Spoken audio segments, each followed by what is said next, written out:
Itago niyo na lang ako sa pangalang Joel. At ito ang maiksing kwento ng aking buhay at naging karanasan na hindi ko malilimutan.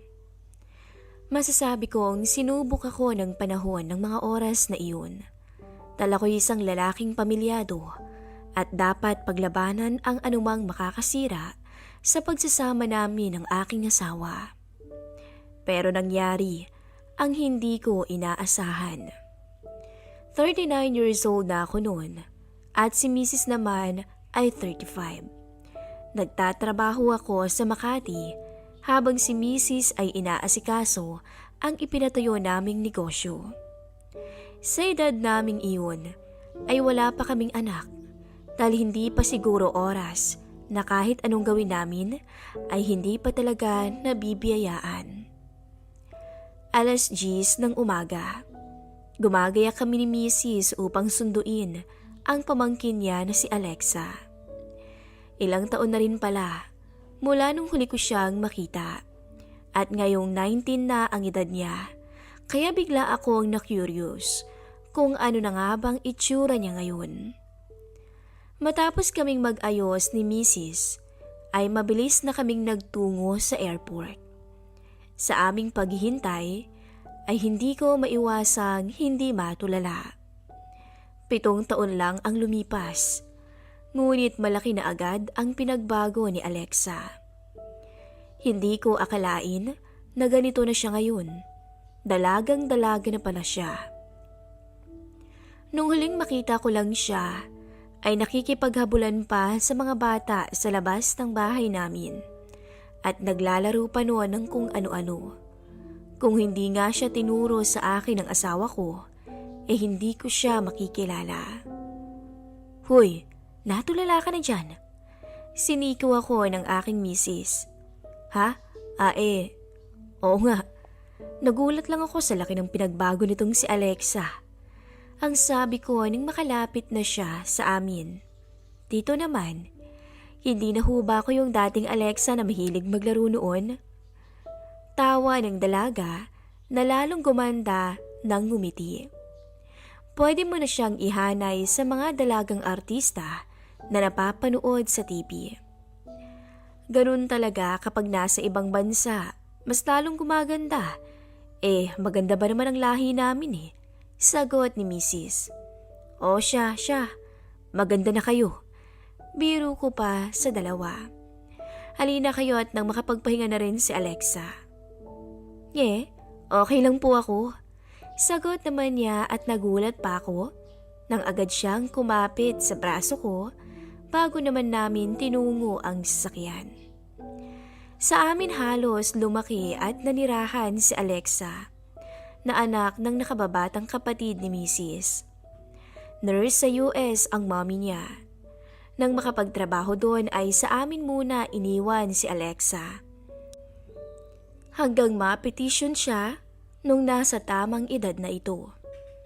Matagal nang yumao ang tatay niya at wala naman siyang ibang pinagkakatiwalaan kundi kaming mag-asawa lang nung time na yun. Sa unahan ng kotse umupo si Alexa. Kaya habang tinatahak namin ang EDSA, ay hindi ko maiwasan ang sarili ko na hindi mapasulyap sa dalaga. Noon pa man ay makinis at maputi na si Alexa. Ngunit mas gumanda pa ngayon ang kutis nito.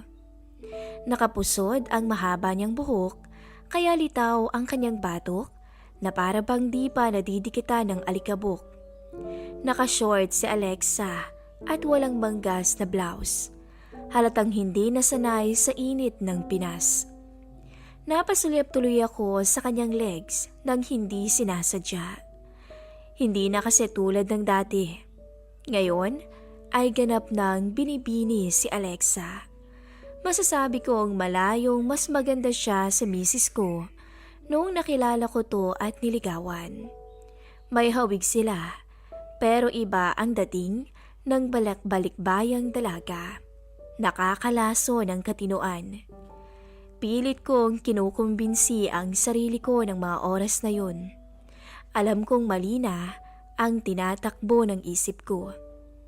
Lihim na lang akong napangiti at napailing habang pilit na inaalis sa aking isipan ang itsura ni Alexa na hindi mawala-wala ng mga oras na yun. Mabilis lumipas ang 3 linggo. Ilang araw na lang ay babalik na ulit sa States si Alexa para ipagpatuloy ang kanyang pag-aaral. Masaya naman ang bakasyon niya dito dahil naigala namin siyang mabuti sa mga lugar na nais niya at dati niyang pinapasyalan noon pa. Hanggang sa dumating yung araw na hindi ko inaasahan na dadaan sa buhay ko.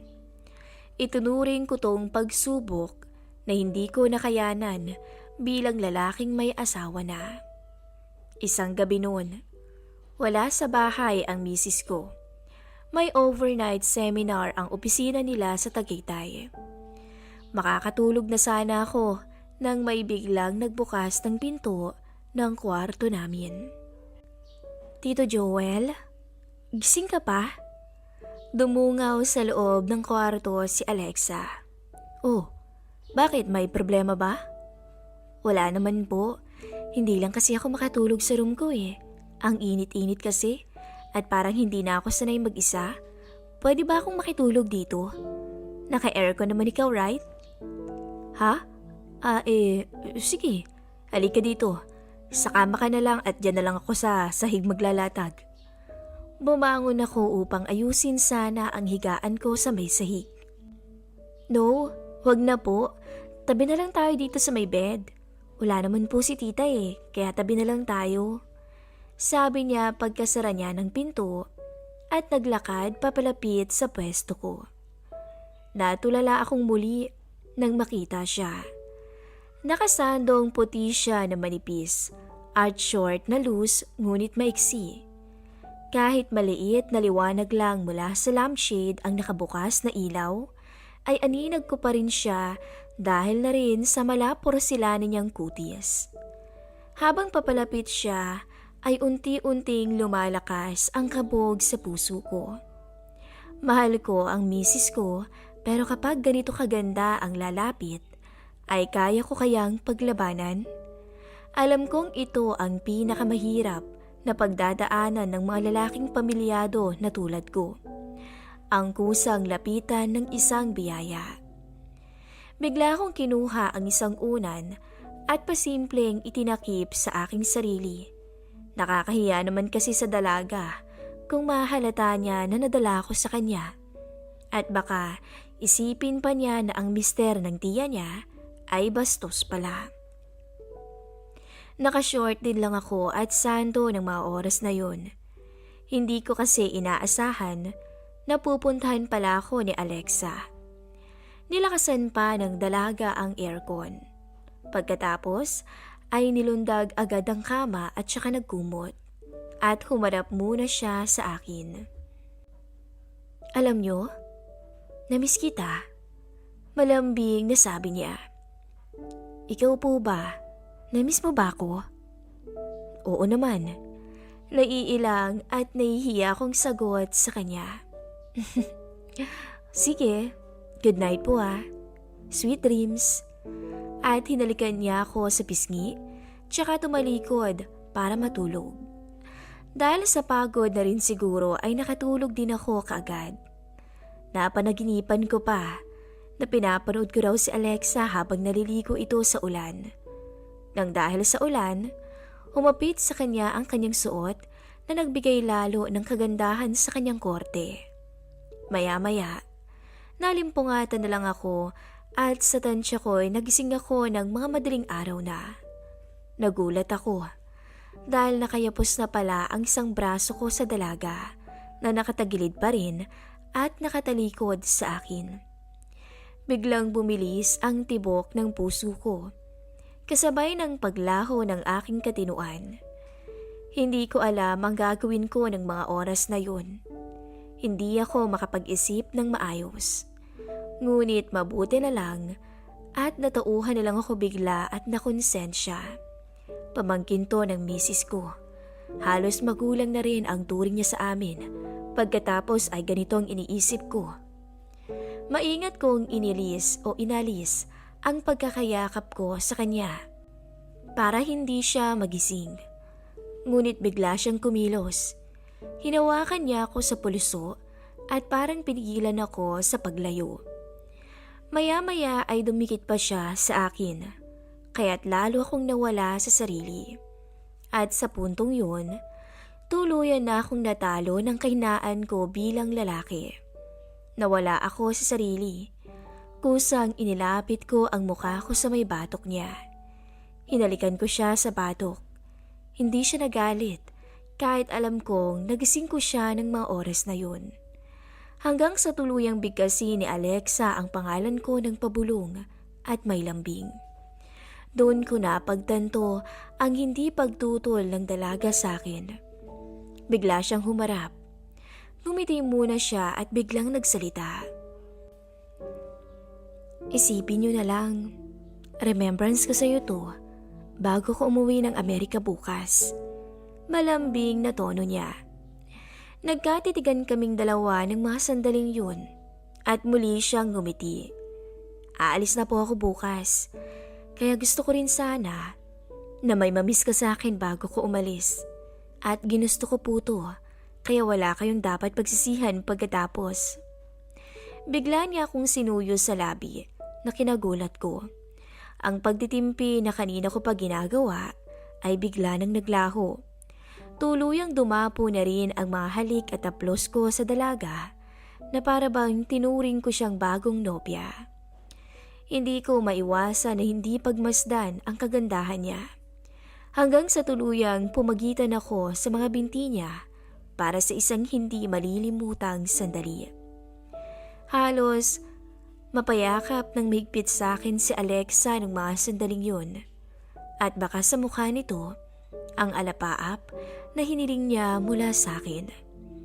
Halos 1 oras din kaming nagtampisaw sa kasalanan. Hanggang sa pagbagsak akong o pabagsak akong napahiga sa kama at parehas kaming hiningal at pagod. Napatingin ako kay Alexa nang bigla itong nagsalita. Thank you po ah. Nakangiting sabi nito nang humarap sa akin tsaka yumakap muli sa akin. Halos 1 oras din kaming nagtampisaw sa kasalanan ni Alexa. Hanggang sa pabagsak akong napahiga sa may kama at parehas kaming hingal at pagod. Napatingin pa ako kay Alexa nang bigla tong magsalita. Thank you po ah.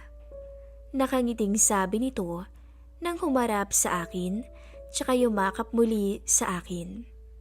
Sa puntong yun, alam naming dalawa na malabo nang may mamagitan pa sa amin ulit dahil bukas na ang flight niya. Isa pa, alam kong lahat ng sobra ay masama. Pasensya ka na rin Alexa, hindi dapat nangyari to. It's okay po, ginusto ko rin naman eh.